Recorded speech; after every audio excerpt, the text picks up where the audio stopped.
सारे के सारे ऋषि लोग उठ करके खड़े हो गए। व्यास जी के बहुत सारे शिष्यों में से एक शिष्य है सूत जी महाराज। लोग कहते हैं ना कि पुत्र का महत्व ज्यादा होता है। यहाँ पर भागवत जी की कथा हमें बताती है कि नहीं, शिष्य का महत्व ज्यादा होता है। व्यास जी महाराज ने सूत जी को जितना प्रेम किया उतना किसी को नहीं किया। इसीलिए 18 पुराण की पूरी कथा सूत जी को सुना दी और सिखा दिया। सुखदेव जी महाराज व्यास जी के पुत्र रहे, लेकिन उनको भी केवल 2 कथाएं सुनाई, एक श्रीमद् भागवत की और दूसरी देवी भागवत की। तीसरी किसी कथा में सुखदेव जी का उल्लेख नहीं आता। और कोई भी पुराणों की ऐसी कथा नहीं है जो सूत जी से प्रारंभ न हो।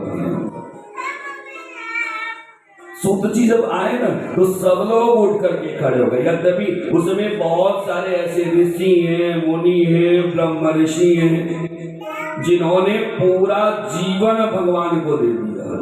तपस्या करते करते नाखून बड़े लंबे लंबे हो गए, बाल दाढ़ी लंबे लंबे हो गए। वो सारे लोग खड़े हो गए सूत जी को देखकर कि जबकि सूत जी की मर्यादा नहीं है। सूत जी को उच्च आसन दिया, पाद्य अर्घ आदि से सम्मान किया और पूछा है बड़े प्रेम से कि संसार में सब कुछ है परंतु जीव का मन इतना अशांत। अगर कोई ये सोचता है कि मेरे पास घर नहीं है तो जिसके पास घर हो गया उसका मन तो शांत हो जाना चाहिए। कोई ये कहता है कि मेरे पास घर नहीं है तो जिसके पास घर है, सुंदर सा घर है, उसका मन तो शांत हो जाना चाहिए। कोई कहता है मेरे पास संतान नहीं है, पुत्र नहीं है, पुत्री नहीं, तो जिसके पास पुत्र पुत्री हैं उनका मन तो शांत हो जाना चाहिए। सब दुखी है, सब परेशान है, क्या कारण है महाराज? सूत जी ने कहा वास्तव में जीव अपने जीवन के उद्देश्य को भूल गए। परमात्मा ने अगर संसार में भेजा तो क्यों भेजा? केवल दैनिक क्रिया से निवृत्त हुए, भोजन किया, भोजन करने के बाद कार्य किया और फिर सो गए, बस इसीलिए संसार में भेजा नहीं। जीव प्रायः सुख दुख पाप पुण्य इन्हीं चक्करों में इतना उलझ जाता है, माया में ऐसा भ्रमित हो जाता है कि जीव अपने परम उद्देश्य को भूल जाता है। जीव का परम उद्देश्य है मोक्ष तत्व को प्राप्त करना। बार बार आप एक ही क्लास में पढ़ रहे हो और बार बार एग्जाम दे रहे हो, बार बार उसी में पढ़ना पड़ रहा है, उसमें आनंद है क्या? मानव शरीर धारण किया, पुण्य पाप के चक्कर में पड़े रहे, पुण्य अधिक होगा तब भी मानव योनि धारण करना है, पाप अधिक हुआ तब भी मानव योनि धारण करना है। तो बार बार अगर ये जन्म मृत्यु का चक्कर चल ही रहा है तो फिर आपने हासिल क्या किया? तो जीव अपने जीवन के परम उद्देश्य को भूल गया। उद्देश्य क्या है? मोक्ष की प्राप्ति। सूत जी ने कहा मोक्ष कोई बाजार में मिलने वाली चीज नहीं है कि आप जाएंगे, धन देंगे और खरीद के लेके चले आएंगे। मोक्ष कहीं तीर्थों में भी मिलने वाला नहीं है कि आप जाएंगे और वहां पे दर्शन कर लेंगे, तीर्थ यात्रा कर लेंगे, मोक्ष मिल जाएगा, लेके चलेगा, ऐसा नहीं है। मोक्ष आपको तब प्राप्त होगा जब आपके चित्त में आनंद होगा। हम तो सुख के चक्कर में पड़े हुए हैं, बढ़िया वस्त्र पहन लेंगे सुख मिल जाएगा, सुंदर भोजन कर लेंगे सुख मिल जाएगा। हमें मजा चाहिए, आजकल के शब्दों में हम कहें तो मजा चाहिए, सुख चाहिए, परंतु सुख हमारे जीवन का लक्ष्य नहीं है, क्योंकि सुख के साथ दुख है, मजा के साथ सजा भी है। अगर वास्तव में हमें जीवन के परम तत्व को प्राप्त करना है तो आनंद चाहिए, और वो हमें पता चल जाता है। कोई तीसरा हमें नहीं बताएगा कि आप क्या हो या आपको आगे चल के क्या होने वाला है, सब हमें पता होता है। इस संसार का प्रत्येक व्यक्ति बड़ा ज्ञानी है, कोई मूर्ख नहीं है, क्योंकि जब परमात्मा ने संसार बनाया और संसार के लोगों को बनाया तो संसार की बनाए गए किसी भी कृति में कहीं दोष कैसे हो सकता है? सभी बड़े ज्ञानी हैं, लेकिन होता क्या है, जिस प्रकार से सूर्य को बादल ढक देते हैं उसी प्रकार से माया का आवरण हमारे ज्ञान को ढक देता है। हमें खूब पता होता है कि पाप करने के बाद क्या परिणाम होने वाला है। तो कहा अगर जीवन का उद्देश्य आनंद को प्राप्त कर लिया तो आनंद का संबंध शरीर से नहीं होता है, आनंद का संबंध हृदय से होता है। और हृदय में आनंद की प्राप्ति तब होगी जब हमारे चित्त में सत्य का समावेश होगा। हम तो सत्य से बहुत दूर भागे हुए, सत्य से हमारा दूर दूर तक कोई नाता रिश्ता नहीं। हम पूजा करते हैं, पाठ करते हैं, जप करते हैं, ध्यान भी करते हैं, दान भी करते हैं, लेकिन सत्य का आचरण नहीं करते। जबकि सत्य बराबर तप नहीं, झूठ बराबर पाप, जाके हृदय में सत्य है,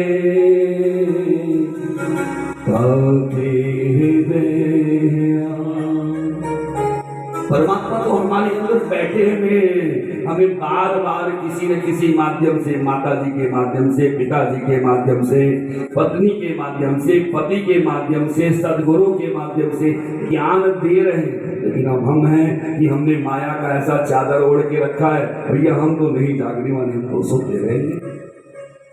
ऋषियों ने कहा महाराज कैसे हमारे चित्त में सत्ता समावेश होगा जिससे आनंद की प्राप्ति हो। कहा आप भगवान सच्चिदानंद की उपासना करो। जिसने सच्चिदानंद की उपासना कर ली ना वह तीनों तापों से मुक्त हो गया। तापत्रय विनाशाय श्री कृष्णाय वयं नमः। जब आप भगवान सच्चिदानंद का ध्यान करते हो, किसी रूप में ध्यान करिए, कोई बहुत बड़ी बात नहीं। चाहे आप भगवान शिव की पूजा करते हो, चाहे भगवान श्री राम की पूजा करते हो, चाहे माता आदि शक्ति जगदम्बा की पूजा करते हो, गुरु की पूजा करते हो, किसी रूप में करो, लेकिन आपको सच्चिदानंद की उपासना करनी। कहा उसके लिए क्या करना? कहा उसके लिए सबसे आसान तरीका है कि आप श्रीमद् भागवत जी की कथा सुन लो। तरीका तो बहुत सारा है, लेकिन सबसे आसान तरीका है कि आप श्रीमद् भागवत की कथा को सुन लो। ये क्या है? यं प्रवजन्तमनुपेत पेत कृत्यं द्वैपायनो विरह कातर आजुहावा पुत्रेति तन्मया तया तरवेभिनेन्दो तं सर्वभूत हृदयं मुनिमानतोऽस्मि। कहा ये श्रीमद् भागवत की कथा वो है जो व्यास जी जैसे ज्ञानी जो पुत्र के पीछे हा पुत्र हा पुत्र हा पुत्र करके दौड़ते चले जा रहे हैं ना, मोह से व्याकुल है। सच्चिदानंद को उपासना में सबसे बड़ा अगर कोई हमारी बाधा है तो वह है मोह। कभी पुत्र का मोह हो जाता है, कभी शरीर का मोह हो जाता है, कभी धन का मोह हो जाता है, वगैरह वगैरह बहुत से। तो मोह से जब हमारा मन बड़ा व्यथित हो जाए न, तो उस समय भी श्रीमद् भागवत की कथा बड़ी शक्तिशाली असरदार है। व्यास जी महाराज सारे संसार में घूम करके आए, सब कुछ किया, लेकिन जब तक भगवान की कथा का गुणगान नहीं किया था तब तक उनके मन को शांति नहीं मिली। इसीलिए कहा जाता है चाहे आप चारों धाम करके आइए, चाहे गया जी में जाके पिंडदान कर लीजिए, चाहे बद्री आश्रम में जाके पिंडदान कर लीजिए। बद्री आश्रम में पिंडदान कर लिया तो फिर कहीं जाने की जरूरत नहीं, आराम से बैठे। लेकिन बद्री आश्रम में आपने पिंडदान किया तो क्यों किया? हम अपने पितरों की आत्मा को मुक्त कैसे करते हैं? कहा उनकी आत्मा को भगवान के चरणों में समाहित करवा। हमारा यही कार्य है। तो जब आप पिंडदान करते हो ना, तो अंत में कहते हो कि हमारे पूर्वजों की आत्मा भगवान के श्री चरणों में समाहित हो जाए। इसके अलावा कोई दूसरा तरीका नहीं। और अच्छा क्या है, कहा महाराज आपको हर हाल में, अगर आपने चारों धाम की यात्रा कर ली, गया जी में जाकर के पिंडदान कर लिया, लेकिन श्रीमद् भागवत की कथा नहीं सुनी ना, तो आपका सब करना बेकार है। एक नहीं 1000 बार आप जा करके श्राद्ध कर्म करके चले आओ, परंतु आपको मुक्ति होने वाली नहीं है। जय जय श्री राम। कहा ये श्रीमद् भागवत की कथा ना यह पहली बार नहीं है। इस श्रीमद् भागवत कथा को सबसे पहले भगवान नारायण ने ब्रह्मा जी को उपदेश दिया था। 4 श्लोक जो पुस्तक आपके सामने रखी है उसमें 18,000 श्लोक है, और भागवत जी की मूल कथा केवल 4 श्लोक में, जिसको चतुश्लोकी भागवत कहते हैं। तो वही 4 श्लोक जो है ब्रह्मा जी ने उसके बाद अपने 4 मानस पुत्रों को, सनक आदि ऋषि ने वही चतुश्लोकी भागवत का उपदेश व्यास जी को दिया। व्यास जी ने सोचा कि मैंने तो जैसे तैसे समझ लिया, लेकिन कलियुगी प्राणी क्या ये 4 श्लोक का महत्व तो समझ पाएंगे? तो उन्होंने नारद जी से प्रेरणा ली और 4 श्लोकों को 18,000 भागों में बताया, समझाया। दूसरे शब्दों में हम कह सकते हैं कि व्यास जी जैसे ध्वनिक विस्तार के यंत्र होता है ना, वैसे ही उन्होंने एक श्लोक को कई सारे भागों में बांटा। 12 स्कंदों में ये जो कथा आपके बीच में आई, कई सारे माध्यमों से आई। सूत जी कहते, लेकिन मूल रूप से ऐसा माना जाता है कि राजा परीक्षित को सुखदेव जी महाराज ने कथा सुनाई। सूत जी की कथा को सुनते हुए आप लोग तो बड़े सीधे, आप लोगों के मन में प्रश्न नहीं होता, लेकिन याद रखिएगा, कथा सुनते हुए जब आपके मन में प्रश्न उत्पन्न हो जाए तो समझ लेना आपने कथा का सार तत्व ग्रहण कर लिया है। प्रश्न उत्पन्न होगा। ऋषियों ने कहा, महाराज आप कह रहे हैं कि नारद जी ने शनक आदि ऋषियों से श्रीमद् भागवत की कथा को सुना। बड़ा आश्चर्य है, क्योंकि नारद जी के विषय में कहा जाता है कि वो कभी भी एक घड़ी से ज्यादा कहीं रुकते ही नहीं, उनको श्राप मिला हुआ। दक्ष जी का श्राप मिला हुआ है कि एक घड़ी से अधिक आप रुकोगे तो आपके शीश के हजारों टुकड़े हो जाएंगे, रुकते ही नहीं। केवल 2 जगह वह श्राप प्रभावी नहीं होता, एक व्यास जी के आश्रम शानप्रास में और दूसरा वृंदावन में, बाकी सब जगह होता है। तो इन्होंने कथा कैसे सुनी, हमें आश्चर्य है, आप हमको बताओ। सूत जी ने कहा, बड़ा अच्छा प्रश्न किया, मैं आपको बताता हूं। वास्तव में एक बार नारद जी तीर्थ यात्रा के प्रसंग से धरती पर घूमने के लिए गए और बहुत सारी विचित्र चीजों को देखा। उसी समय बद्री आश्रम जाने के लिए शनक आदि ऋषि लोग जा रहे। दोनों वैष्णव मिल गए, बड़े प्रसन्न हुए। नारद जी ने शनक आदि ऋषियों को नहीं देखा, वो ध्यान में दूसरे। शनक आदि ऋषियों ने नारद जी को देख लिया और बार बार कह रहे, श्रीमन्नारायण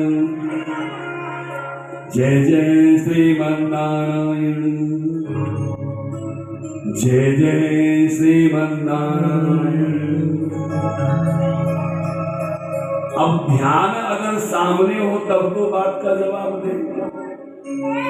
बहुत सारे लोग हमसे मिलते हैं ना, तो हम कहते हैं हेलो हाय और हाय, एक बार मिलो दोबारा फिर मत मिलना। एक बात जान लीजिएगा, कलयुग का बहुत जबरदस्त प्रभाव है और इतना अधिक प्रभाव है कि हम लोग गंगा जी में बैठे होते लेकिन हमको जल नहीं पीने को मिलता है। अगर आपका पुण्य अच्छा है तभी यहाँ पे बैठ के कथा सुन पाएंगे, नहीं तो यहाँ पे रहने के बावजूद आपका मन यहाँ नहीं रहेगा, कहीं और चला जाएगा, भगवान सुनने ही नहीं देंगे। अगर पुण्य अच्छा है तभी सुन पाएंगे, नहीं तो नहीं सुन पाएंगे, बाकी कार्य में लगे रहेंगे।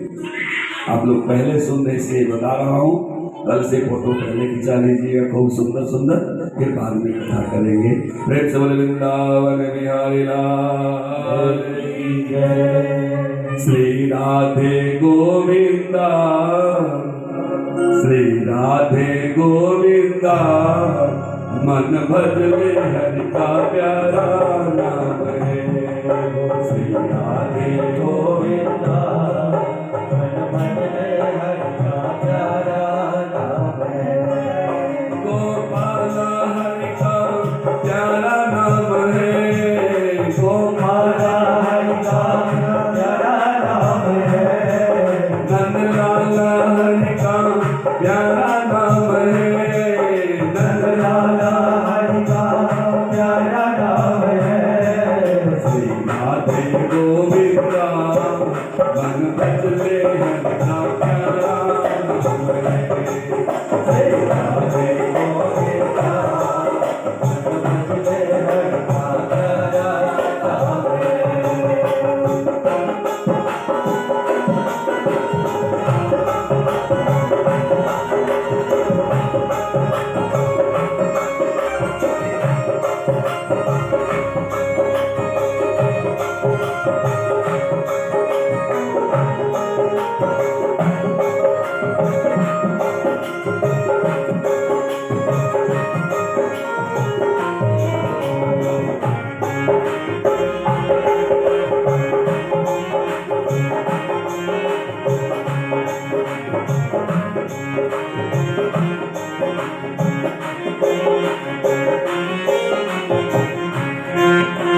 मोरम उपसर कर माला के सर तिलक लगाए।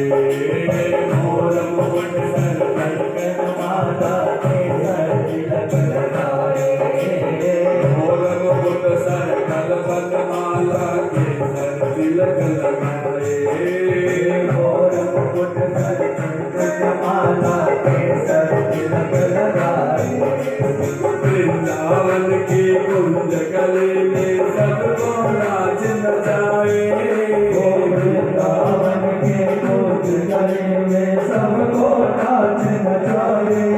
वो सबको नाच नचाए, वो सबको नाच नचाए। श्री राधे गोविंदा, मन भजले हरि का प्यारा नाम है। श्री राधे गोविंदा, मन भजले हरि का प्यारा नाम है।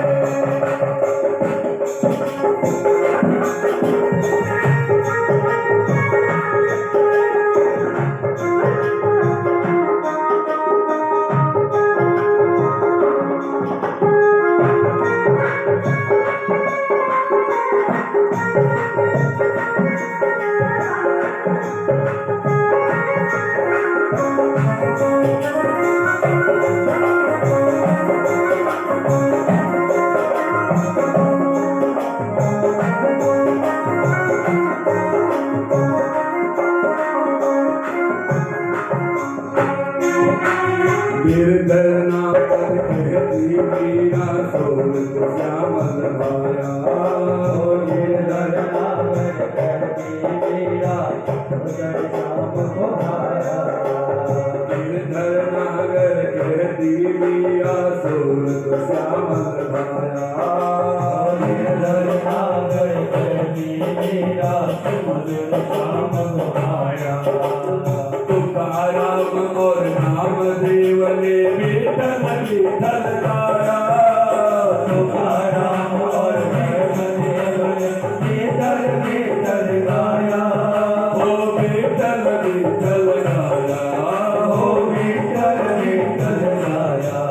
श्री राधे गोविंदा, मन भजले हरि का प्यारा नाम है। ओ श्री राधे गोविंदा, मन भजले हरि का प्यारा नाम है।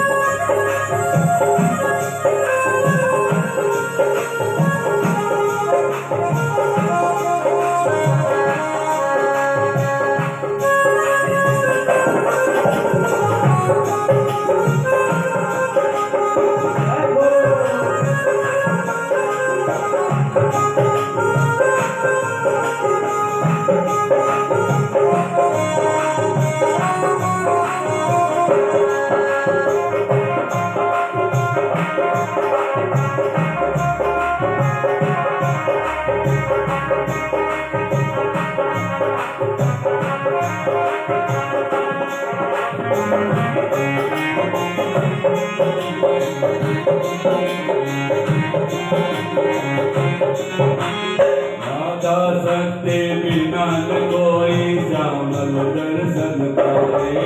ओ राधा सत्य बिना न कोई श्यामल दर्शन पाए। आराधन कर राधे का गाना बजाए। ओ आराधन कर राधे का गाना भागे आए। ओ गाना बजाए। ओ गाना भागा आए। राधे गोविंदा चंद्र बजरे हरिका प्यारा ओ श्री राधे गोविंदा मन भजरे हरि का प्यारा नाम है। गोविंदा मन भजरे हरि का प्यारा नाम है। ओ रघुराया हरि का प्यारा नाम है। रघुराया हरि का प्यारा नाम है। श्री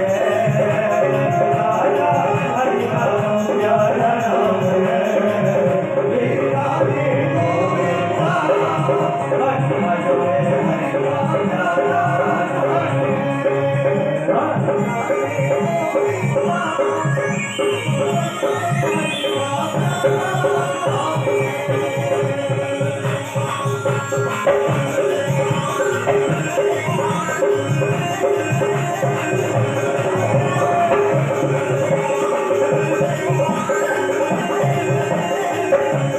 गोविंदा मन भजरे हरि का प्यारा नाम है। श्री राधे भो भो सानुक्षणं तिष्ठ मम चिन्तामपि नाशय दर्शनं सर्वलोकस्य शरणता अघरं पदम्। बार बार नारद जी महाराज के सामने शंकर ऋषि लोग नमो नारायण बोल रहे हैं, लेकिन नारद जी तो अपने ध्यान में मगन है। एकदम सामने आ गए, सामने जाके जोर से बोला नमो नारायण। अगली बार गंगा से बाहर आए, देखा यथोचित अभिवादन किया। बहुत दिन के बाद भाइयों से मिल रहे हैं। ऋषियों ने कहा महाराज आज तक हमने आपको इतना व्याकुल कभी नहीं देखा। एक बात याद रखिएगा, मन में अगर किसी प्रकार की चिंता हो जाए तो आपके पास चाहे कुछ भी रहे लेकिन आप आराम से नहीं बैठ पाएंगे। और अगर चिंता मुक्त है ना तो आपको जमीन पे सुला के अंदर खूब अच्छी नींद आएगी, खूब आराम से सोएंगे। आखिर क्या बात है? कहते महाराज आखिर बात क्या है? इस प्रकार से आप चिंतित क्यों हैं? जहां तक हम जानते हैं नारद जी महाराज, ना ही आपके पास किसी प्रकार का संतान का सोच है, न किसी प्रकार का घर गृहस्थी का सोच है। आखिर आप इतनी चिंतित क्यों हैं? ये तो आप हमें बताओ। नारद जी कहते हैं जानते हैं क्या है? एक बार की बात है, मेरे मन में इच्छा है कि चलो थोड़ा सा मृत्यु लोग घूम के देखते, कहीं कुछ मिल जाए अच्छा तो ले लेंगे। अच्छा, जब मैं यहाँ पे आया घूमने के लिए तो यहाँ पे मैंने देखा कि कलयुग ने खूब जबरदस्त प्रभाव जमा के रखा। ऐसा प्रभाव जमा के रखा, घर घर कलयुग का प्रभाव है।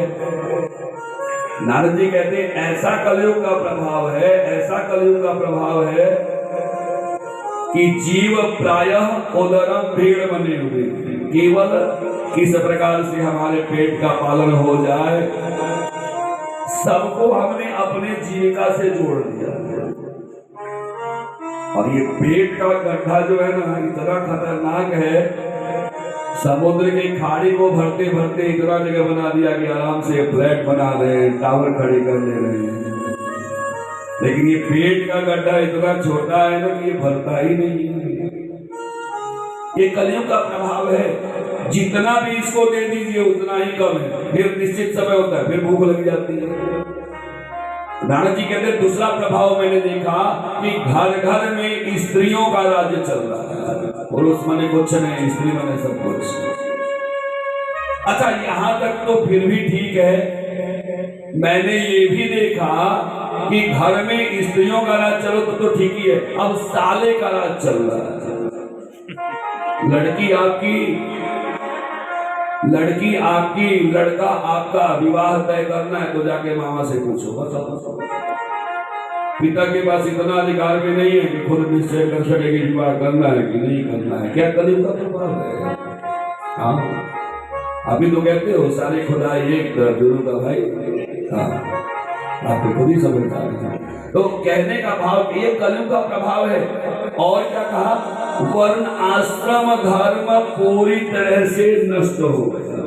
ब्राह्मण अपने कर्म को भूल गए, क्षत्रिय अपने कर्म को भूल गए, वैश्य अपने कर्म को भूल गए और शूद्र जो है वो अपने कर्म को भूल गए। अच्छा, कर क्या रहे, अपना कर्म याद नहीं और दूसरे को बराबर से उपदेश देते। पर उपदेशे कुशला भवन्ति बहवो जना पर स्वयं दुर्लभस्तु कर्ता कार्य प्रमाणने। खाली ये कलयुग का ऐसा प्रभाव है कि केवल हम उपदेश दे रहे हैं एक दूसरे को, अपना कार्य नहीं करते, इसीलिए एक्सीडेंट होता है। अच्छा, यहाँ पे जो स्त्रियों का राज्य है ना, उसका कुछ और मतलब है। आप सब लोग समझदार हैं, समझना गहराई से। यहाँ पे स्त्री का मतलब पत्नी के राज्य से नहीं है। यहाँ पर हम अपने माया से ऐसे मोहित हैं कि पत्नी हमें अच्छी नहीं लगती, लेकिन बाहर की स्त्री हमें बहुत अच्छी लगती है। उनका राज्य चल रहा है, वो जो कहेंगी वो होगा। धर्म पत्नी जो घर में है ना, जो कहती है कि धर्म के अनुसार आचरण करो, तो कहेंगे नहीं नहीं नहीं, मेरे तो एकदम गंवार है, इनको कुछ नहीं पता है। और जो मायावादी स्त्री है, जिनको माया अच्छा लगता है, जो तभी तक आपके साथ है जब तक आपके पास पैसा है या जब तक शरीर में ताकत है।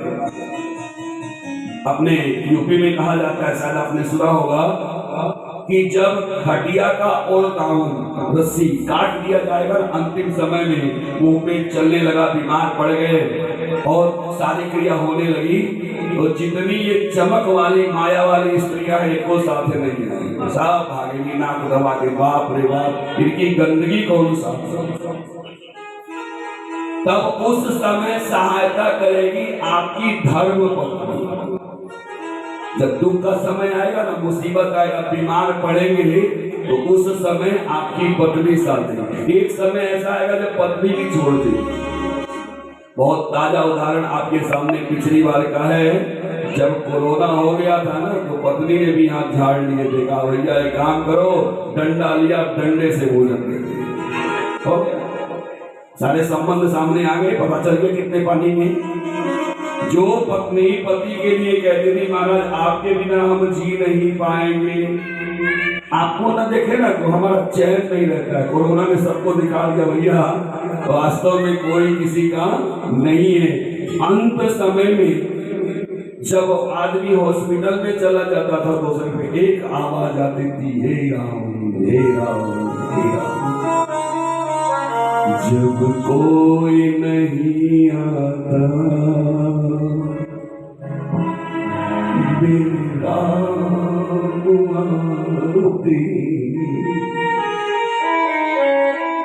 सारा संबंध वहीं पर समाप्त हो जाता है, कोई काम नहीं करता। बहरहाल नारद जी ने देखा कि कलयुग का प्रभाव है। नारद जी कहते हैं मैं घूमते घूमते चारों तरफ देखा ना, तो अंत में मैं पहुंचा वृंदावन। मेरा मन बड़ा संतप्त था, बड़ा दुखी था।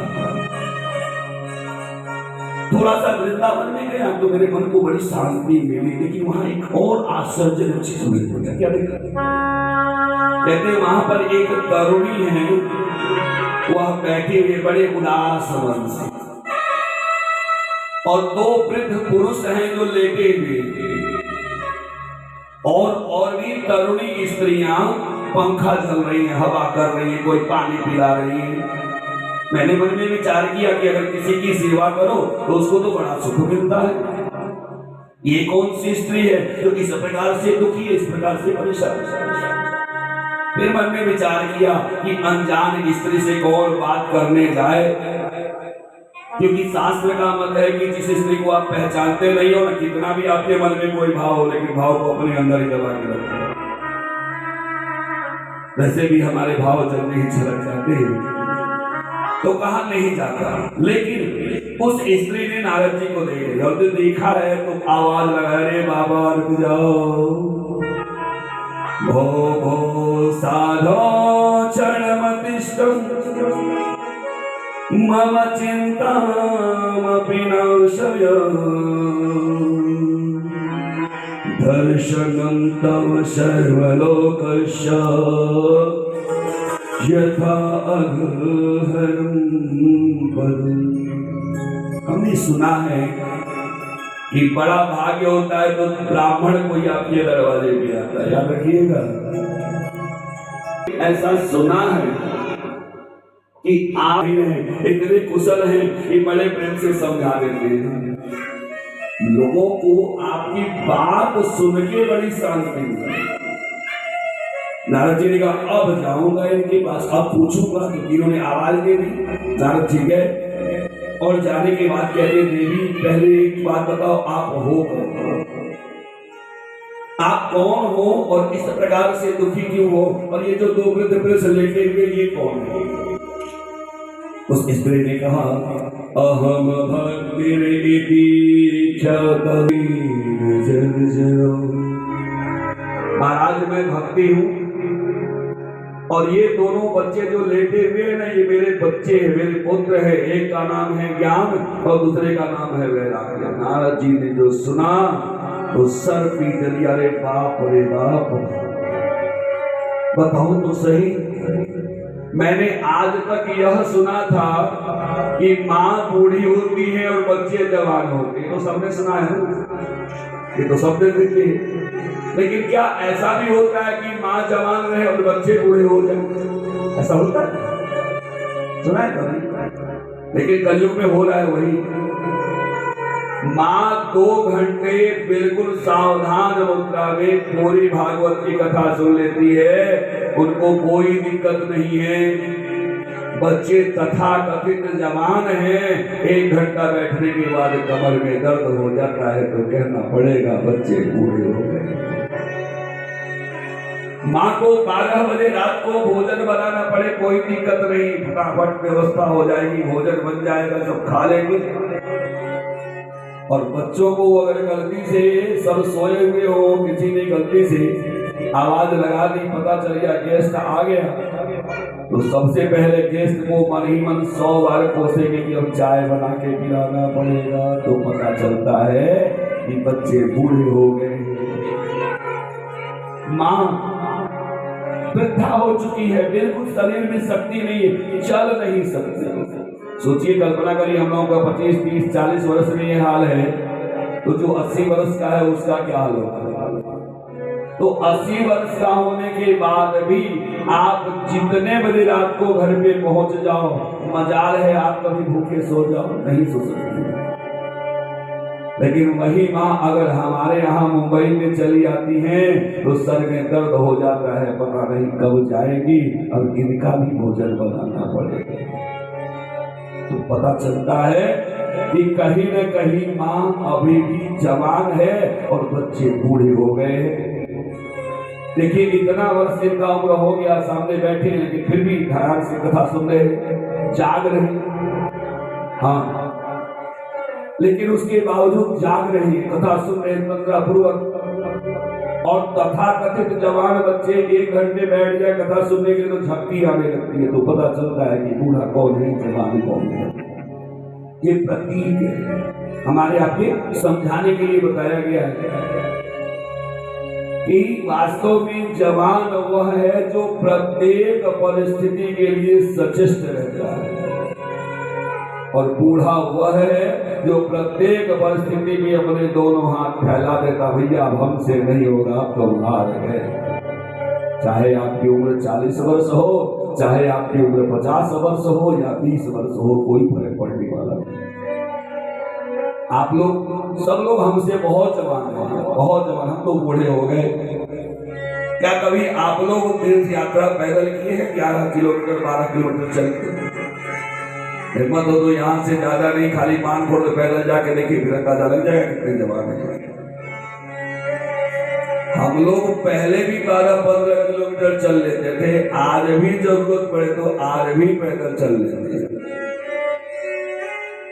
ऐसे ही माँ बाप हैं, माँ बाप को कितना दूर भी पैदल चलना पड़े चल जाते हैं, परंतु बच्चों को 2 किलोमीटर बोलिए तो बोलेंगे 2 घंटे टैक्सी के लिए इंतजार कर लूंगा, लेकिन पैदल नहीं जाऊंगा। अब आप सोचो जवान कौन है, बूढ़ा कौन? नारद जी ने कहा, भैया ये तो मैंने कभी नहीं देखा कि माँ तरुणी हो और बच्चा वृद्ध हो जाए, कैसे हुआ, कैसे आप कहां से प्रकट हुई? भक्ति ने कहा, महाराज मैं द्रविड़ देश से प्रकट हुई, कर्नाटक में पढ़ी, मुंबई में आकर के, महाराष्ट्र में आकर के मैंने अपनी यौवन अवस्था को प्राप्त कर लिया। लेकिन जैसे जैसे मैं मुंबई के आगे बढ़ती गई, गुर्जर क्षेत्र में गई, तो मेरा पूरा अंग कलयुग के प्रभाव से खंडित हो गया। मैं वृद्ध अवस्था को चला, और मैं ही अकेले नहीं गई, चूंकि मेरे साथ ज्ञान वैराग्य भी चल रहे थे, तो ये भी बूढ़े हो गए, मैं भी बूढ़ी हो गई। अब हम लोग चारों तरफ से घूमते फिरते अंत में पहुंचे वृंदावन। जैसे मैं वृंदावन में आई, वृंदावन में भगवान श्री मधुसूदन ने बहुत सारी मनोहारिणी लीलाएं की। अब जो लीलाओं को हमने देखा, महसूस किया, तो मैंने अपने स्वरूप को पा लिया, मैं जवान हो गया। लेकिन वृंदावन में लोगों को भक्ति चाहिए, ज्ञान वैराग्य नहीं चाहिए। वृंदावन की जो गोपियां हैं ना, उनको ज्ञान वैराग्य से मतलब नहीं है, उनको तो भक्ति से मतलब है। हमें तो वो कान्हा चाहिए जो कान्हा हमारे साथ खेल सके, हमारे मटकी से दही निकाल करके खा सके, हमारे ताने सुन सके, हम उसको बांध लें और वह प्रेम से थोड़े से माखन के लिए नाचता फिरे, कभी पूछ। तो इसलिए वृंदावन में ज्ञान वैराग्य की पूजा ज्यादा नहीं होती है, वहां पर भक्ति की पूजा होती है। तो मैं जवान हो गई, और देखो ये जो देवियां आप देख रहे हो ना, स्त्रियां, ये गंगा है, कोई यमुना है, कोई सरस्वती है, कोई नर्मदा है, ये सारी नदियां हैं। बड़े आश्चर्य की बात। अच्छा देवी क्या करूं? भक्ति ने कहा कि अगर मेरे बच्चे जवान हो जाते हैं, जवान मतलब जाग जाते हैं, तो मैं बड़ी प्रसन्न हो जाती, बड़ी खुश हो जाती कि चलो हमारे बच्चे जाग गए। आज के समय में हमें बच्चे को जगाना है, बच्चे को जगाना सबसे कठिन कार्य है, याद रखिएगा। आप लोगों को तो अनुभव बड़ा अच्छा होगा। आजकल बच्चों की आदत ही हो गई है, रात को 2 बजे तक जगेंगे तो दिन में 12 बजे तक सोएंगे। अब सूर्य महाराज आपको बिस्तर पर आपका दर्शन करते हैं, आप उनका दर्शन नहीं करते, उससे बीमारियां भी होती हैं। और बच्चे को सुबह जगाने के लिए चले जाओ तो बहुत बड़ी महाभारत होती है, बताने की जरूरत नहीं है। नारद जी ने कहा, देवी अब चिंता किस बात की करती हो? अरे अभी भगवान को गए धराधाम से ज्यादा दिन नहीं हुआ। भगवान तो भक्ति के वश में होकर के नीच से नीच के घर पे भी चले जाते हैं, जो नहीं करना चाहिए वो भी कर देते हैं। तो क्या भगवान आपकी रक्षा नहीं करेंगे, आपके बच्चों की रक्षा नहीं करेंगे? अच्छा चिंता मत करिए, हो सकता है भगवान ने हमें ही भेजा हो।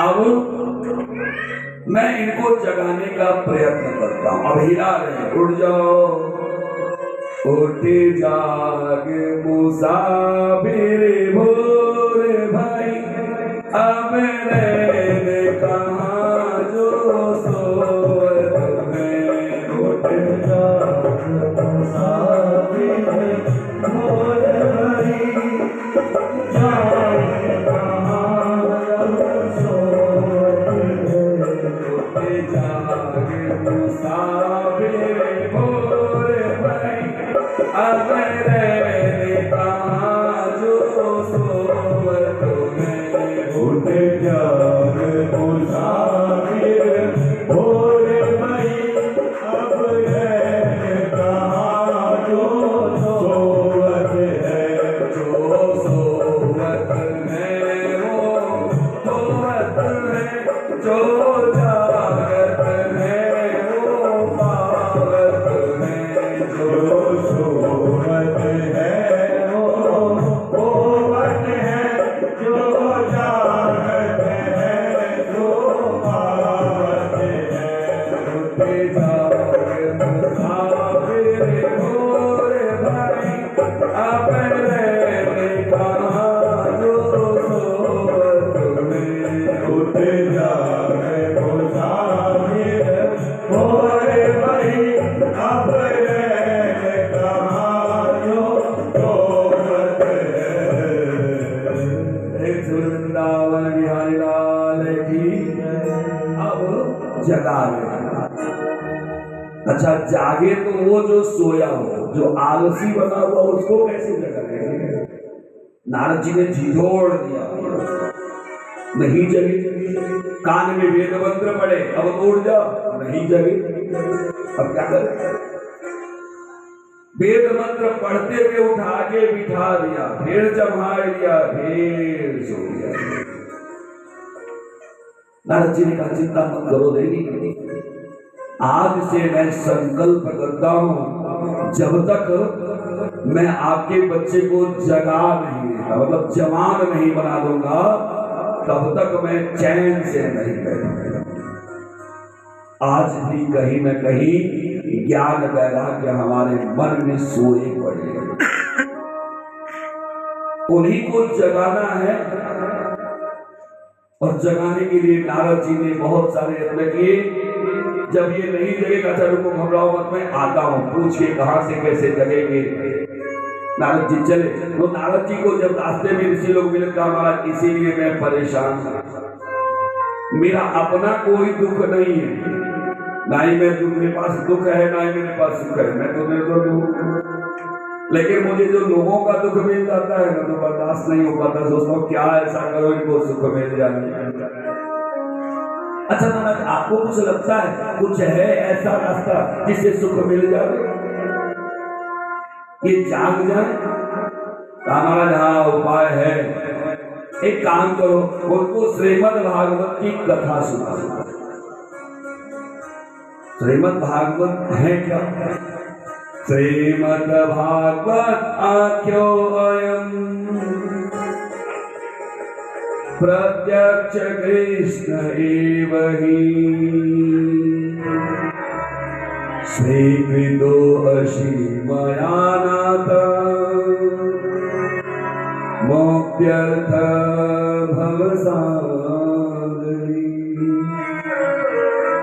श्रीमद् भागवत वो है, आप ये पुस्तक मत समझिए। भगवान जब संसार को छोड़ के जाने लगे तो उद्धव जी ने कहा महाराज संसार आपका दर्शन कैसे करेगा? हम तो आपका दर्शन कर लिए भाग्यशाली हैं, संसार आपका दर्शन कैसे करेगा? भगवान ने कहा चिंता मत करो, अपनी पूरी शक्ति से भागवत जी की पुस्तक में समाहित हो। तो ये जो पुस्तक है, जो आपने दान किया, जो मंगाया है, वास्तव में ये पुस्तक नहीं है, स्वयं भगवान श्री कृष्ण है। और अगर आपने भगवान श्री कृष्ण को मान लिया तो फिर आप जाग जाओगे। और ये सोचा कि अरे पुस्तक है, कथा है, सुन रहे, कोई बात नहीं, तो फिर सोते रहो। नारद जी ने कहा आश्चर्य है, क्या वास्तव में ऐसा होता है? हाँ बिल्कुल होता है। विप्रई भागवती वार्ता गेहे गेहे जनी जनी कर्ता कर्ण लोभ सालस्ततो। अगर आपको लगता है कि आप ऐसे ही आराम से भागवत जी की कथा सुन लोगे ना तो बड़े बड़े भ्रम में हैं आप। सूची कहते हैं राजा परीक्षित जब कथा सुनने के लिए बैठे सुखदेव जी ने सुनाना शुरू किया तो देवता लोग अमृत कलश लेकर गए। कहा महाराज एक काम करो, आप राजा परीक्षित को इसलिए कथा सुना रहे हो ना कि ये मुक्ति पा जाए, तो ये अमृत का कलश इनको दे दो, अमृत पी लेंगे, अमर हो जाएंगे और कथा का जो फल है वो हमें दे देगा। अच्छा, किसी ने कहा कि मान लीजिए देवता लोग वहां पे बैठते हैं और बैठ के कथा सुनते, जैसे सब लोग बैठ के सुन रहे थे, तो सुखदेव जी किसी को मना करते क्या कि आप कथा मत सुनो, भाग जाएगा। तो वहां पर सुखदेव जी ने देवताओं को अनाधिकारी माना, उनको नहीं दिया। कहा बताओ, त्वं सुधा त्वं कथा लोके त्वं काचन त्वं मणिर्मा।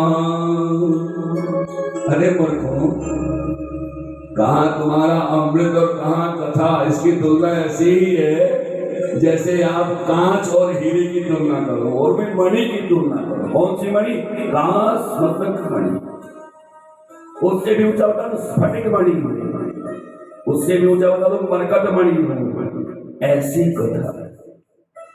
तो किसी ने कहा कि मान लो अगर देवता लोग बैठ के कथा सुनते, जैसे आप लोग बैठे हैं, आपको लगता है कि केवल हम ही लोग बैठे हैं, नहीं, यहाँ पर धुंधकारी भी सामने बैठा हुआ है प्रेत के रूप में। देखिए किसमें कपड़ा बांधा हुआ है, धुंधकारी प्रेत है। इसके अलावा भी बहुत सारे ऐसे आपके हमारे पूर्वज होंगे जो किसी न किसी रूप से यहाँ बैठ के कथा सुन रहे हैं। तो वो कथा सुन पा रहे हैं क्योंकि उनके पूर्व जन्म का पुण्य उदित हुआ। सुखदेव जी के सोचते हैं, मन में विचार करते, देवता है का विनिमय नहीं कर सकते। विनिमय समझते हैं? आजकल हम लोग की अंग्रेजी बड़ी टाइट है, तो हम लोग अंग्रेजी समझते हैं, हमको अंग्रेजी ज्यादा आता नहीं है, हिंदी में ही समझते हैं। हम प्रत्येक वस्तु को मोल में लेना चाहते हैं। हम सोचते हैं खरीद लिया है, आपने खरीदा नहीं, हम खरीद नहीं सकते। कथा को कोई खरीद सकता है क्या? कथा तो भाव की चीज है। जब कहा कि देखिए कब आप सुन पाएंगे, जब आपके कान में एक लोभ प्रकट होगा कि मुझे हर हाल में कथा सुननी। कथा से जब आपका मन लग जाएगा ना तो भूख प्यास नींद सब गायब हो जाएगा। तो ऋषियों ने कहा महाराज इनको श्रीमद् भागवत जी की कथा सुना दो। कथा सुना दिया तो हमें लगता है कि इनका कल्याण हो जाएगा। अच्छा, कहा महाराज मुझे बहुत आश्चर्य हो रहा है। नारद जी ने कहा कि मैंने ऐसा सुना है, वेद वेदांत घोष गीता पाठै प्रबोधितम् भक्ति ज्ञान विरागाणां न उदिष्ठत् तत्रकं यत्। महाराज मैंने इनको भगवत गीता का पाठ सुनाया, वेद पाठ किया, उपनिषद का ज्ञान दिया, सब सुनाया। वेद मंत्र से बढ़ के कुछ नहीं होता ना, मैंने वेद मंत्र में सुनाया। ये नहीं जगे तो भागवत कथा सुन के कैसे जगेंगे? आश्चर्य है, क्योंकि श्रीमद् भागवत में भी तो वही है, तो भागवत जी को सुन के कैसे जग जाएंगे? ऋषियों ने कहा एक बात बताइए, हवन करने के लिए क्या चाहिए? कहा घी चाहिए। कहा घी चाहिए तो दूध के प्रत्येक कण में घी है। 100 ग्राम घी में भी आप आराम से हवन कर सकते हैं, लेकिन 2 लीटर दूध डाल दीजिए हवन कुंड में, हवन हो जाएगा। जैसे घी के लिए आपके पास दूध का होना ही पर्याप्त नहीं है, दूध से दही होगा, दही का मंथन करेंगे, फिर उसके बाद मक्खन निकलेगा, मक्खन को गर्म करेंगे, गर्म करते जाएंगे करते जाएंगे करते जाएंगे, अंत में घी निकलेगा। मक्खन का भी मंथन करेंगे, फिर उसके बाद जो निकलेगा उसको भी गर्म करेंगे, फिर अंत में घी निकलेगा। इतने सारे प्रक्रिया से होकर निकलना। आम के प्रत्येक पत्ते में आम का रस छिपा हुआ होता है, लेकिन आम का फल खाना है तो पत्ते चबाने से काम नहीं चलेगा, आपको आम का फल ही चाहिए। गन्ना है, गन्ने के प्रत्येक कण में शक्कर होता है। अब चाय बनाना है, मान लीजिए किसी समय घर में शक्कर नहीं रहे, गन्ना रहे तो तोड़ के चाय बना सकते हैं। उसके लिए आपको सारे प्रक्रिया से गुजरना पड़ता है। कहते हैं महाराज, श्रीमद् भागवत आलापत कथं बोधयिष्यति तत्कथासु तो वेदार्थ श्लोके श्लोके पदे पदे। प्रत्येक पद में, प्रत्येक श्लोक में भगवद गीता है, वेद है, उपनिषद है, सबका सार तत्व है। परंतु जिस प्रकार से आम के फल के लिए, शक्कर के लिए आपको शक्कर ही चाहिए, उसी प्रकार से जो कार्य श्रीमद् भागवत करेगा वह कार्य वेद मंत्र कभी नहीं कर सकता। उसका कारण जानते हैं क्या है? वेद कहने में जितना आसान है, समझने के लिए पसीना छूट जाएगा। एक भी शुद्ध आप समझ के देख लो, वेद की पूरी भाषा वैदिक साहित्य है, और आपको ये तक नहीं पता कि मांग मतलब होता क्या है। मांगश्चित दुख भवे, मां मतलब क्या होता है? रोज बोलते मां मतलब होता है नहीं, आपको कहा जाएगा चुप रहिए महाराज, आपको कुछ पता ही नहीं, मां मतलब होता मां होता है। तो वैदिक साहित्य को समझ पाना इतना आसान नहीं है जितना हम आप समझते हैं। इसलिए कहा कि आप श्रीमद् भागवत जी की कथा सुना दो, उससे कल्याण हो जाएगा। बात पे विश्वास किया गए। श्रीमद् भागवत की पूरी कथा ज्ञान और वैराग्य को सुनाई। सुनने के बाद भक्ति तो आनंद मग्न हो ही गई, ज्ञान और वैराग्य भी अपने पूर्ण यौवन अवस्था को प्राप्त करते हैं और मोक्ष को प्राप्त कर लेते हैं। हे श्री कृष्ण चंद्र भगवान कहते हैं, ये श्रीमद् भागवत जी की कथा ऐसी है कि जो व्यक्ति परम पापी है, क्योंकि कलयुग का प्रभाव है, लगभग सब पाप कुछ न कुछ हम सबके अंदर होता है। कोई बहुत बड़े आश्चर्य की बात नहीं है। इस संसार में कोई ऐसा पेड़ नहीं जिसमें हवा न लगा हो, चाहे जैसे लगा हो। तो कलयुगी प्राणियों के लिए श्रीमद् भागवत कथा सबसे पुण्यमयी है और तत्काल फल मिलता है। कैसे? ये मानवा पापकृतस्तु सर्वदा सदा दुराचरता विमार्गदा क्रोध अग्नि दग्ना कुटिलास कामिन सप्ताह